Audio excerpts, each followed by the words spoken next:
Өкпе бауыр жемейтін адамға дәл осылай әсіп жасап берсеңіз таласа жейтін болады.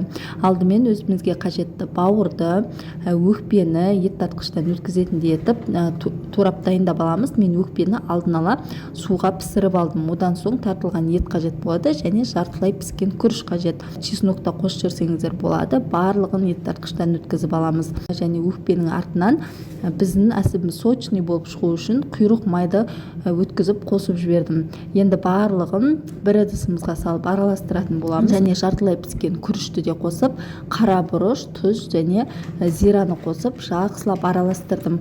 Одан соң ішектерімізді тазалап, жуып, шайып алып, осындай 5 литрлік баклажканың аузын кесіп алып, видеода көріп тұрғандарыңыздай салсаңыздар өте оңайырақ болады. Салқын суға әсіпті салып бір қайнатып аламыз. Көбіктерін алып 30-40 минут пісіріп аламыз. Осымен әсібіміз дайын болып шығады.